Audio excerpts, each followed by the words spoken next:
Hi, I'd like to welcome Pete Trewavas from KINO on ProfilProg.com. How are you doing, sir? I'm doing very well. Yeah, I'm doing great, actually. Great to talk to you. Yeah. First, and you. thank you. First, congratulations for the release of the new album, which, well, actually, it will be released on Friday the 23rd. It's called Radio Voltaire. So congratulations, sir. Thank you. Yeah, no, it's going to be good. Yeah, we're looking forward to the release. Obviously, we've known about it for quite a while, and it was sent off to the record company, a while ago now. So it'd be nice to get a few in the shops, see how it sells, and see how people like it. It's always good to get some feedback at some point. Yes, very good. First, let me ask you quickly to elaborate on the story behind KINO and how the project came to exist back in 2004. Yeah. Well, I was with Transatlantic. I've known Thomas for a very long time, actually, and he started Inside Out. So we've over the years we've become friends. Neil Morse left Transatlantic, and I was having a phone call with Thomas, and he asked me if I fancied doing anything else, with Transatlantic, sort of having a break or a hiatus, or we didn't even know if we were going to carry on, actually. And I said I always fancied working with John Beck, and he said, oh, funnily enough, John Beck and John Mitchell are doing some writing together for a project. So he introduced me to John Mitchell, actually, first. And John and I spent about a year getting musical ideas together. I'd drive over to his a couple of times a week, I suppose, for the best part of a year. And then John Beck joined us. John Beck was really busy. He was doing Alan Parsons, I think, at the time. And he was sort of constantly away. So, we kept on sort of tentatively wondering if John was going to turn up and what was going to happen, because we'd got together on the premise that John Beck was going to join us and co-write an album, and we hadn't seen him for months and we hadn't heard from him, so it's kind of strange, but we really got we got to become good friends, and kind of wrote a lot of the material that became the first KINO album, I suppose, in that period of time. So that's how it all started for me. And then after the first album, I think we went on tour, actually, myself, John, and we took out the Bob Dalton, the the bass player for the band that they were both in. Oh Jesus, my memory's gone. I do apologise for this. No worries. Anyway. And I've forgotten what their name was now. Blinking heck. And they used to support us. They were a great band as well. Anyway, that's by the by. And I always expected us, and I think everybody expected us to do a second album, but it never happened.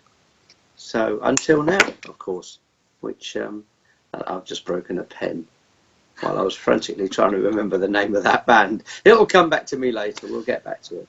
Anyway. So that explains the yeah, that explains the two albums. Like we just never got round to it. John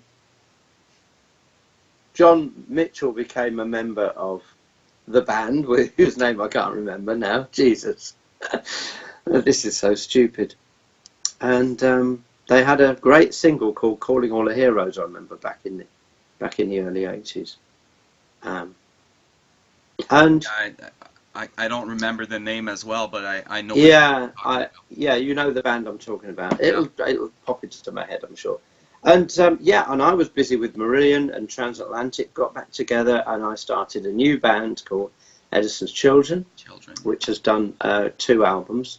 Well, we've released 3 albums, but the third album was kind of outtakes and various remixes of songs that we did for the first 2 albums. Okay. And so there was just no time.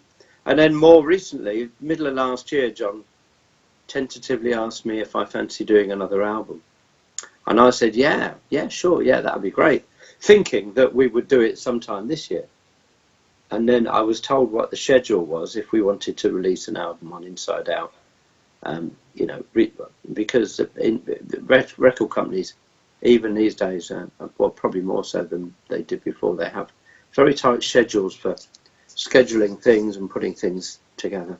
And so there was a window of opportunity for us if we kind of wrote an album and got it out quick, which we realised that, I think we talked about it, and John said, well, look, I've got some songs. And I said, well, I've got some songs. In fact, I've got a song left over from the last album. And we were fairly confident that we could hit the deadline and get it done. And John's a really fast engineer. He's really pretty good at all of that kind of thing. He's very on top of his engineering skills. So, yeah, it was great. It was good fun working with John again, actually. Yeah. I really like working with John Mitchell. Yeah, we get on really well. Radio Voltaire is KINO's second album. Understood there's no particular concept or story throughout the album, but can you tell us a little bit about the freedom that this provided? Yes, it allowed us to write whatever we wanted. I mean, there's a kind of a bit of a framework that KINO tries to kind of keep within. We try and make sure that the songs basically, we try and make sure that even though we all have a great sort of progressive rock pedigree, we try and write songs that are, melodic and have kind of, some sort of pop sensibility. So we try and write songs that have got strong melodies, and we try and keep to, a sort of intelligent songs in the way that 10cc and, Sting and lots of people have written, relatively commercial music over the years. And Peter Gable's another great example.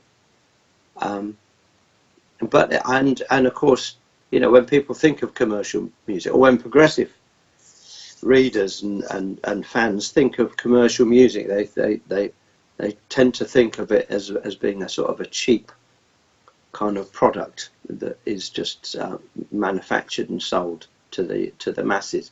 And of course, a lot of it is. But then there's still room for intelligent, popular music. And that's what we try and do with KINO. We try and make sure that we keep to, we allow the melodies and the tunes to sort of come through. Okay, so all the songs, it's you and John took care of the lyrics and the music. You two alone, right? Yeah. John wrote the majority of the record. I just popped in. I popped in and put some fairy dust on a few things, and I had 3 songs which I contributed. A song called "Keep the Faith," which was written for my kids actually when they were a bit younger. They started sort of getting, not political, but they started, they got to that age that kids get to. If you have children, you'll understand this, where they start to listen to the news and they start to realise that the world is a pretty messed up place, actually, if you believe everything that you hear and you read. And so Keep the Faith was just a nod to the fact that, there is a balance to be had. Not everything in the world is bad. Bad news gets reported because it's very sellable and it's very newsworthy. But there are lots of good things happening in the world as well. And, I do hope and pray that between humanity and the way, Mother Nature works, we can kind of fix a few things that have been severely broken over the years. I just read today that the last male white rhino, for example, has died. Yeah. Which is a terrible shame, really. Yeah. And we shouldn't, at this day and age, we shouldn't be allowing that kind of thing to happen. But there you are. I agree. Such is the world we live in. So that's what keep. Sorry. So yeah. So that's what keep the faith was about. And there was a song called "Out of Time," which was, it was just a tune I had in my head, and I had some lyrics, and I had a bit of a chorus, an idea of, you know, never being able to catch up. Well, I write a lot of songs on that kind of theme. I think I'm basically quite one of those people who, you know, I seem to get up late, and I seem to always be trying to, you know, catch up with what I'm doing, because I always have too much bloody work on. So that's kind of written about someone who's just on the treadmill and, you know, never been able to kind of catch up with everything. And then the third song I wrote was called I Don't Know Why, and that was written for the second KINO album. Okay. Which it is, of course, on, but it was written about 12 years ago. It was written towards the end of the whole project, and I played it to John at the time. I sat at his piano. He's got a great piano in his house. And I said, look, I've got an idea for another song. It's like, oh, we can't. There's not room for it on this album. You know, this album's. And I said, yeah, I know, but you know, when we come to do the next one, you know, what do you think? And we were at the time also we were thinking of going out live. So we were going to struggle, I think, to you know, fit one album into 2 hours of music. So we were kind of looking around for other bits and pieces to play as well. So I thought maybe another song, which wasn't necessarily recorded, but another song that we could, you know, play live, which was definitely a KINO song, would be a good idea. But it never got finished in time for that. But and now it's finished, and it was in very good time for this album, I may say. Great news. Yeah. Someone walks in and don't know anything about KINO. Yeah. How would you describe the music and the influences? Oh, the influences are fairly wide, actually. There's a whole host of influences. Primarily, you know, I was talking about the pop side of things, and primarily, I suppose, there's a bit of a kind of Jellyfish thing going on. Queen, a bit of Queen as well with some of the harmonies. Certainly on the first album, maybe a bit less on the second album. The second album's a bit more grown up than the first album. The first album was much more quirky because we weren't really sure what kind of direction we were trying to head in. We just knew we wanted to write a commercial, not commercial, but we wanted to write an album with tunes that people could, you know, walk away from and remember. And the second album still has that, but it's a bit more rocky and it's a bit more modern sounding somehow. Although I'm not quite sure what I mean by that, but when you put it on, you'll understand. It's primarily a rock band. It's primarily a kind of it's got progressive roots as well. It's got its roots in progressive music, but maybe a little bit more psychedelic in places. Okay. And as I said, the kind of things like Queen, the Beatles, Jellyfish, that kind of stuff is kind of, you know, drives through a lot of the music, I think. Craig Blundell replaced Chris Maitland and Bob Dalton on drums. Can you tell us a little bit about the selection process for to find a new drummer and what Craig brings to the table, knowing that he's a great musician? Yeah, he's a fantastic musician, and he's a really good bloke as well. So, you know, I always get on really well with him. Sadly, I recorded the bass and he recorded the drums quite separately, which is a shame because I've hung out with him a few times and he's a good laugh. He's a great laugh. The selection process was really, we needed the drummers playing and he was available, and he was kind of John's first choice really, because John records a lot of drums at his place, and there's about 3 really good drummers that I would consider wanting to use, and Craig was on that list for me, and he was top of John's list, so he kind of got the gig. And he said yes. That's great. And I think he was very reasonable. I'm making this up now. I don't know, but no, he'd had time to play the songs, and he works at a pretty fast rate as well, which you know, was helpful for our schedule as well. So yeah, all in all, it worked out great. Yeah. There was he's what I mean. He's such a great technician. I mean, he's a very musical, very switched on kind of guy, and he understands music as well as rhythm. So that's always helpful as well when you're trying to, relate ideas to someone. It's good that they know what you're talking about when you're talking about if you're giving them musical cues as opposed to timing references, which we're in the kind of music that we write and the kind of music that we were trying to get across. I think it's important for the cues to be as musical as they are rhythmical, really. Yeah. So it kind of makes sense that we're all playing off the same hymn sheet. True. Most people know you from being part of Marillion, Transatlantic, Edison's Children, Yeah. Wishing Tree, Big Big Train, but also some will recognize you from being part of Orthy, the Oh my God, Romance, you've done your homework. a little bit, Yeah. Tambourine, Heartbeat, Easy Goes West, and the Metros. Wow. But Yes. what I want to say is congratulations for such a longevity and a wonderful career. What's next for you, Pete, and anything you can share about what's coming up next in the near future? I go to Japan in the near future with Marillion. That's quite new. That was only arranged while we were in America. Actually, we were on we were on an American tour recently, and we are about to actually at the weekend on Sunday. I'm playing a charity gig at my hometown Aylesbury for a David Bowie. It's a David Bowie statue that is being erected. Wow. In our town because he formed Spiders from Mars in Aylesbury.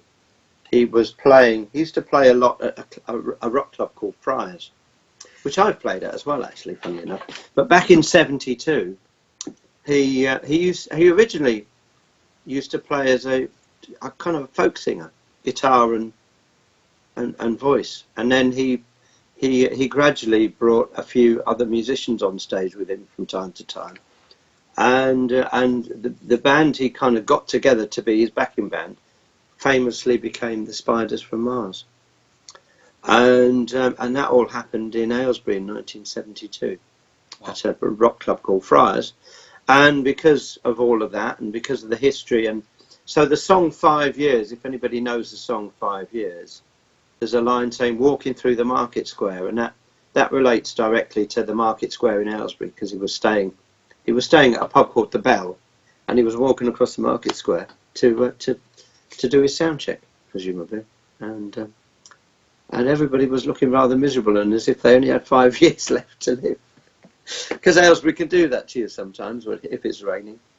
So there's a lot of history there with David Bowie and Friars and Aylesbury in particular. So a lot of money has been raised, and we're doing a charity concert just to make sure that it can all happen. Wow, very in a seemly manner. Yeah, I know. So that's what I'm doing on Sunday. If anybody fancies it, it's just about time to book a flight and come over from Canada. Yeah. So you're more than welcome. There's a couple of seats left. I've got a particularly nice seat on a balcony that that anyone can have. And 2 days after. I'm joking. Your album. I won't have. Yeah. Yes, that is, isn't it? 2 days after the release of the KINO album, and then I will be going on a tour of the United Kingdom with Brilliant. I'm currently working on a couple of other little projects, and I foolishly mentioned to Dave Foster from the Steve Rothery band that I would play bass on one of his songs. So I've got that to do as well. Which, I mean, I say foolishly, I'm going to really enjoy it. I love Dave's playing. I don't know whether you're familiar with Dave Foster, but he's a fantastic chap and a great guitar player. And then what else do I do? Well, we go to Japan, we come back, and we do some other touring around Europe. And next year, Marillion are doing lots of conventions, one of which is in Montreal. So I'll be looking forward to coming back, and if you're there, I'll say hi. Absolutely. So, yeah, so that'd be good fun. I know I'm this impressed. You did your homework. You know more about me than I do. I've completely forgotten half of those bands I played in. Tambolane's very impressive, actually, because Tambolane was the first time I ever played in a professional studio.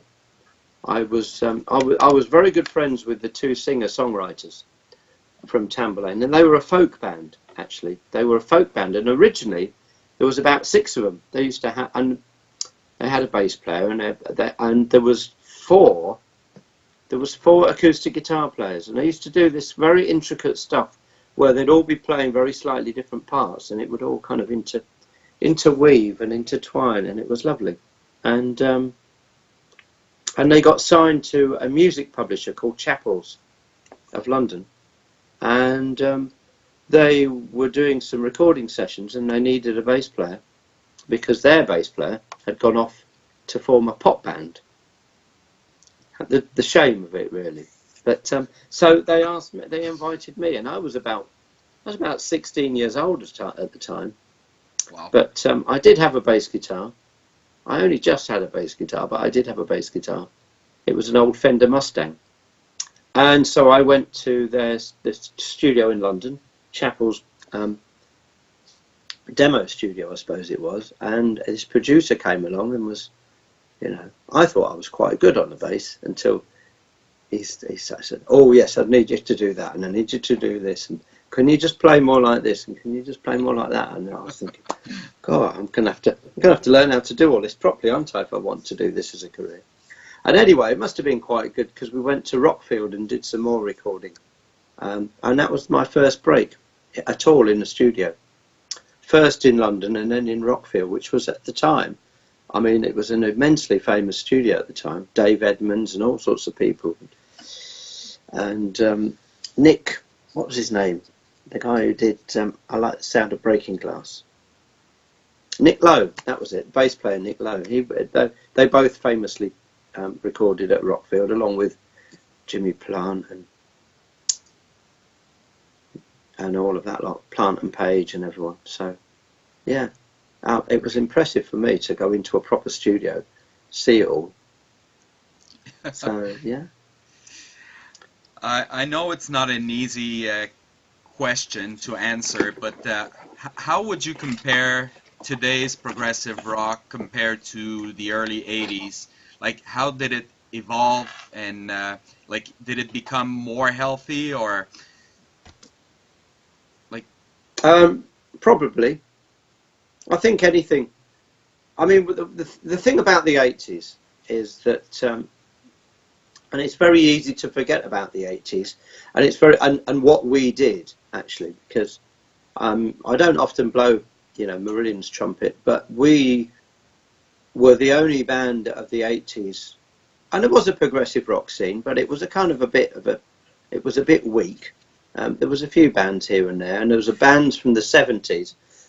It was a kind of strange transitional period, really, the 80s, because the bands from the 70s had sort of gone, I don't know,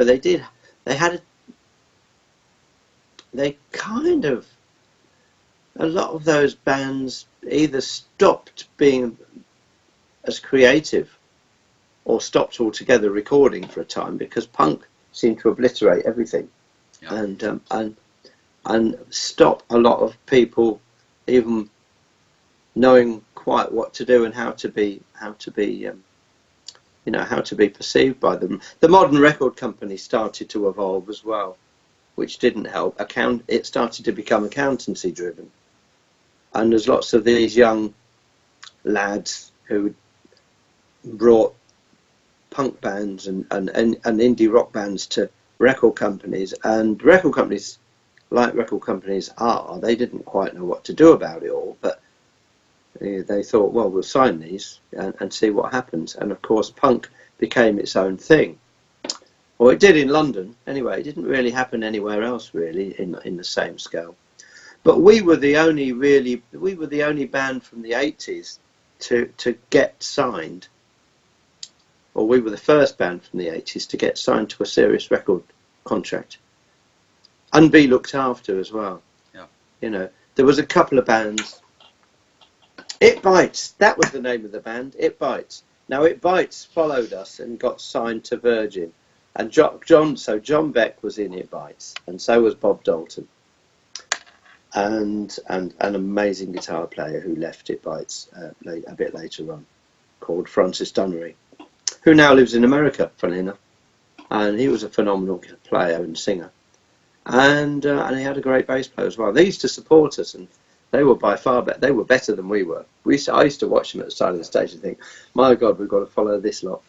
They were kind of, and it's funny because they always just said to us, well, all we do is rehearse all the time. We don't get the shows that you get, but we just, you know, we're always rehearsing. If we're not playing, we're always rehearsing. And we never had time to rehearse because we were being shuttled around by bloody EMI here, there, and everywhere. And you know, we never saw our instruments between concerts, so consequently they were probably better live than we were, but there you go. No one really cares when you've got a hit single in the charts, I suppose. People just want you. So that was a strange thing.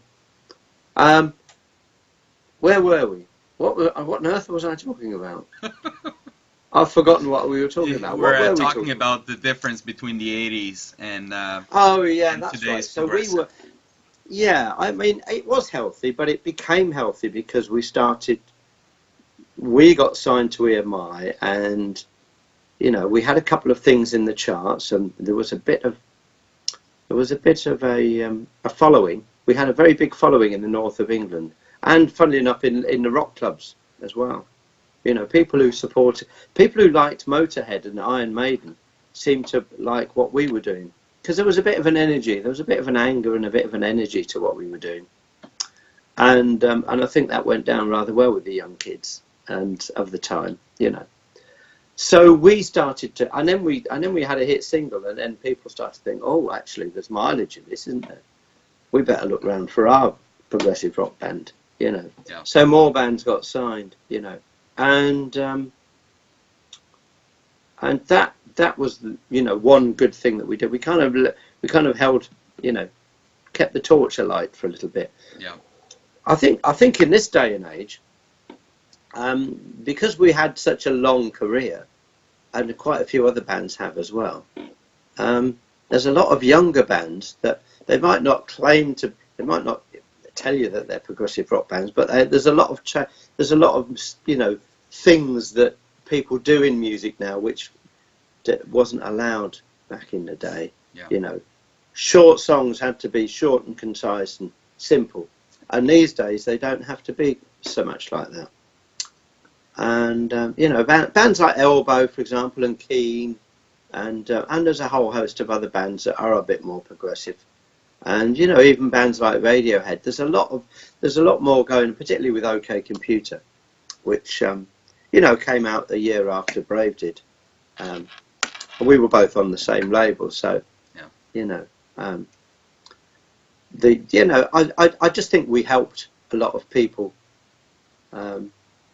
to be able to, you know, do what they wanted a little bit more, because we were never really bothered about what record companies thought, and we were never really interested in chasing money. You know, we were interested in creating something, and you know, it's all about how you can get across to people, and how you can put a message across, how you can make people think and respond and feel, and you know, that's really what Marillion is really all about. The music is part of it, but we don't write. You know, we didn't form a band to write songs. We formed a band to, you know, be doing something else somehow. Right. You know, probably that's probably what Pink Floyd were thinking when they started out. They weren't trying to write songs. They were just trying to do something new, yeah, and influential. And you know, we do try and do that kind of thing ourselves. And of course, part of that is just keeping ourselves happy. You know, we actually, the way we create things is just to keep ourselves amused as much as anything else. Yeah. But I think these days there's a very healthy music scene in modern music in general. Actually, there's loads of bands out there, and you know, lots of these apps and lots of these computer programs probably help and drive a lot of that in some respects. And although, you know, because you've got a computer that will record things, doesn't mean you're a recording engineer. It does mean you can get your ideas across. And if you've got good ideas, it's all about good ideas, really. It's not even about necessarily. One thing that blew my mind a while ago, I was talking to Dave Megan. We were doing a thing for Brave. And the guy who was doing the interview said, he was talking about recording in Marowat. And he said, well, Marowat, you know, he said, taking all this recording equipment and all these microphones to an old chateau in France did have its drawbacks, because he said it was very noisy and there was lots of kind of creaking and doors slamming and things in the background. And he said you very much had to just kind of record things how they were. You know, everything was set up in a room, and the sound you recorded was just the sound you got at the time. And the guy said, well, doesn't that create a drawback? And he said, well, not really. He said, no. He said, because if the parts are right, the sound will be right. He said, it's, you know, if people are writing a part on an, you know, if someone's writing a part on an acoustic guitar and it's the right part, it will sound right on that instrument. And I'd never really thought about that before. The idea of something being right if it's written on the right, you know, if it's the right part written on the right instrument. I was just thinking, well, but yeah, I've never really thought about it like that. I've always written something and then thought, right, what sound should that have? Yeah. You know. But great. Of course, yeah. Moving on to the next question. I'm sure you have many more. Well, actually, I don't. I only have a few more questions, but yeah, sure. They will only require one-word answer. We like to do that at Profile. So I have a few more questions. If you want to pass, you just say pass, and we'll move on to the next. These are the tough ones, aren't they? These are the ones I always fail. They're sometimes just fun. So, what's the last album you've purchased? Oh my God! Last album I purchased. Oh, do you know what? I don't purchase music. But what is the last album I bought? I bought a Flower Kings album. Oh. That was that, and I can't remember now what the album was. But and obviously I know Rhino, and I probably could have blagged one, but I thought I saw them on Cruise to the Edge. Yeah. And there's one song that they played off an album which is probably about 6 or 7 years old now. And I just loved that song. I just loved it, and it stuck. The melody and the harmonies just stuck in my head, and so I purchased that. And I was listening to Flower Kings this morning, so yeah, funny. They were a great band. They're a fantastic band on festivals, actually. Yeah, they're a really good live band, and you know, Jonas on bass, just ridiculously good. Yeah, so that kind of answered a little bit about the second question, which is, are you more into vinyls, digitals, or CDs? But you don't buy much music, so none of them. I'd love to say vinyl, but I mean, I fell out of love with vinyl when I just had too much and too many choices, and you know, you spend an evening listening to vinyl and you're worn out after it. You've got to get up every 15 minutes and turn the thing over or hunt for the next thing you want to listen to. When I was a kid, I used to love it because I would just immerse myself in. I used to get up in the middle of the night, funnily enough, when I was a teenager. Not many people know this. And I'm not sure many people want to know this, but I used to get up in the middle of the night when I was a kid because I didn't sleep very well. And I used to creep downstairs, and my dad had this Bang & Olufsen system with headphones. So I'd used to put my favourite album of the day, and that varied over about a 2-year period. That went from being Killer to $1 Billion Babies to Genesis Live, which I absolutely loved and wore out and scratched. That's the other thing about vinyl. It scratches way too easy, especially in the middle of the night. Yeah. And Close to the Edge, loved Close to the Edge, and of course Fragile. I bought Fragile before Close to the Edge, and yeah, I used to love all of that. And I started out buying vinyl when it was mono, of course. I've got a load of old mono Beatle albums because I'm bloody old, you know. So I'm a very, very old person. Oh. I look younger because I've got a special app on my camera to make me look young. But and slightly suntanned, it would appear. But yeah. Name Yeah, one so musician. I do love vinyl, but Yeah, yes. I'm still into vinyls. Name one musician that you always wish you could play with. Yeah. Gosh.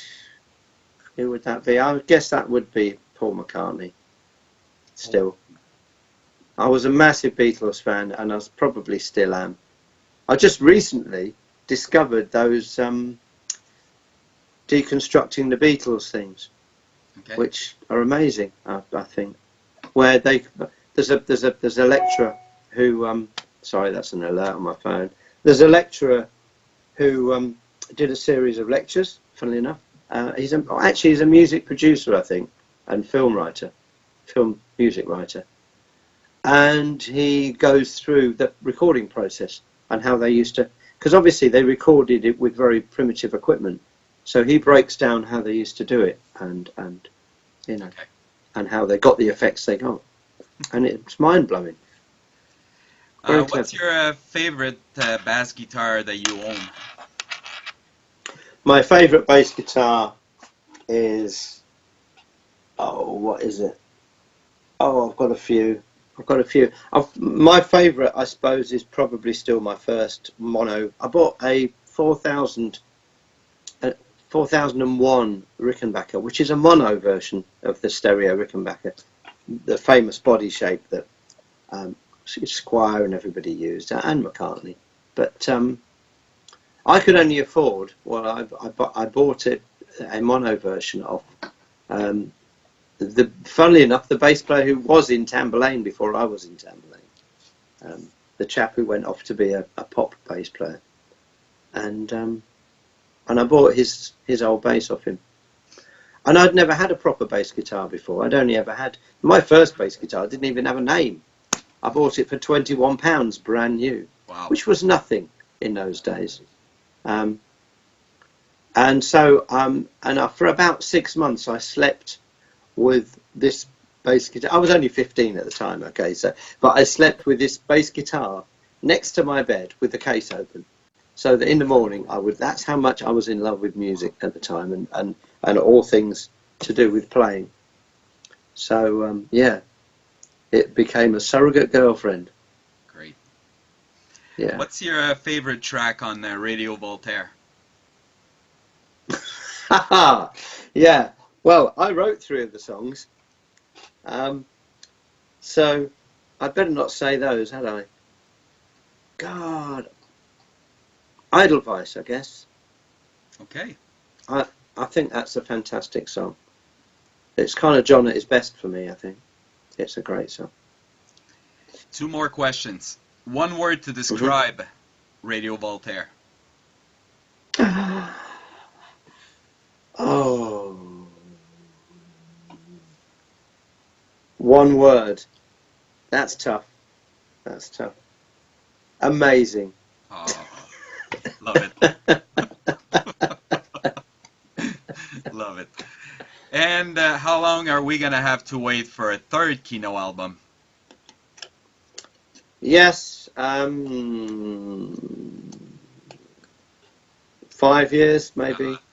That's better than 13, isn't it? It is better than 13, yeah. Well, I think we're still contracted for another album, so I'm sure it'll happen. that's great news. Now that we've broken the ice with the 2nd album, I'm sure the 3rd album can happen. You know, permitting, our schedules permitting, of course. Yeah. Because we're both myself and John are pretty busy, and we'll have to see. Yeah. Well, Pete, I thank you very much for doing this. It was Thank a you, pleasure Fred. to have you on Profile, and wishing you the Pleasure. best of luck with Pleasure the to be new there. album. Thank you very much. Thank All you very right, much. sir.